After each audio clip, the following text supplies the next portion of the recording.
Static crackles the VHS tape whirs to life, its grainy image flickering on the screen. A date stamp in the corner reads July 13th, 1994.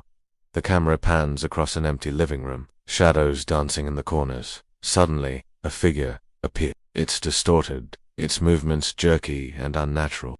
The audio cuts in and out, a garbled voice whispering, "Help me, hair coming." The image jumps, now showing a dark hallway. Something moves at the end, just out of focus. The camera zooms in, revealing nothing.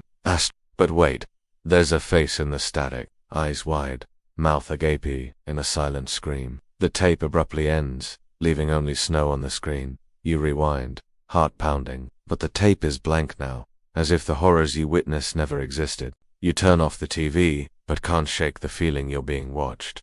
From the shadows, something whispers your name. Tape clicks, static fades, static crackles. Distorted VHS tracking lines flicker across the screen. Asterisk. The following footage was recovered from an unmarked VHS tape found in the basement of an abandoned house. Viewer discretion is advised. Grainy image fades in, showing a dimly lit living room. July 15th, 1987.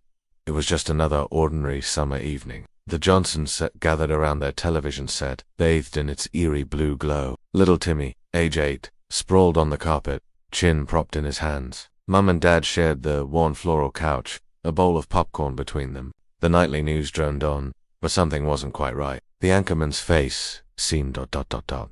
Off his eyes were just a touch too wide, his smile a bit too rigid. As he spoke, his words began to slur, stretching and distorting like taffy. Image warps, colors bleed. In other news, the anchorman's voice deepened unnaturally. Residents are advised to stay indoors after sunset. Do not look at the sky.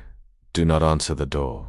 They are watching. Mom reached for the remote, but Dad's hand shot out, gripping her wrist. Wait, he whispered, leaning forward. The anchorman's face began to melt, features running like wax. His mouth gaped open, impossibly wide, revealing rows of needle-sharp teeth.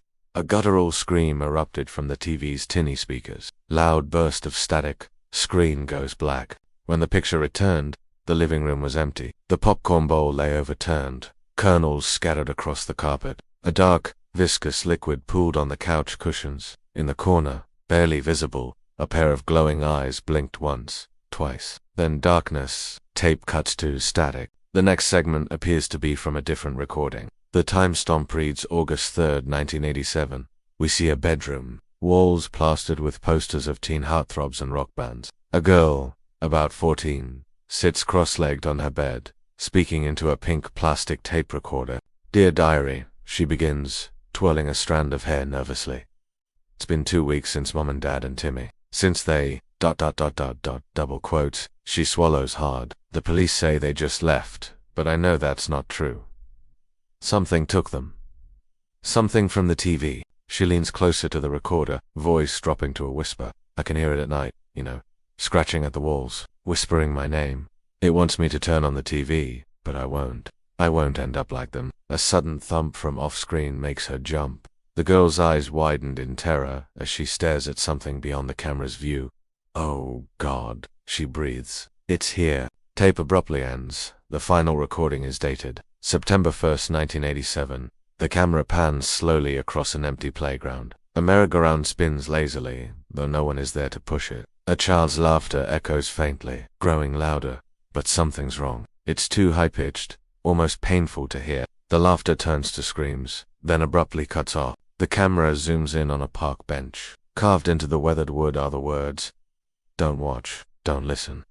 They're coming." Screen flickers, goes to static. This concludes the recovered footage. Attempts to trace the origin of the tape have been unsuccessful. Local records show no missing persons reports filed for a family matching the description of those seen in the video. However, residents of the area where the tape was found report an unusually high number. TVA-related incidents in the summer of 1987. Several people claimed their televisions turned on by themselves, broadcasting only static. Others reported seeing strange figures in their peripheral vision while watching TV, figures that vanished when looked at directly. Electronics stores noted a significant uptick in the sale of rabbit ear antennas that year, despite the growing popularity of cable. When questioned, customers said they were trying to tune out the voices. The case remains open, but inactive due to lack of evidence. The original tape has since gone missing from the evidence locker. The officer in charge of its safekeeping was found in his home 3 days later, staring blankly at a television displaying nothing but static. He has been unresponsive to all attempts at communication. As a precautionary measure, all analog television broadcasts in the area were discontinued in 2009, 5 years ahead of the national digital switchover. To this day, some older residents refuse to own televisions, citing a fear of what might come through. If you have any information regarding this case or similar incidents, please contact your local authorities. Do not attempt to investigate on your own, and whatever you do, do not attempt to recreate the conditions described in this video. Remember, the airwaves are vast and largely uncharted. We may never know what lurks in the spaces between channels, waiting for an invitation into our world. Stay safe, stay vigilant, and maybe consider switching to streaming. Tape ends, screen goes black,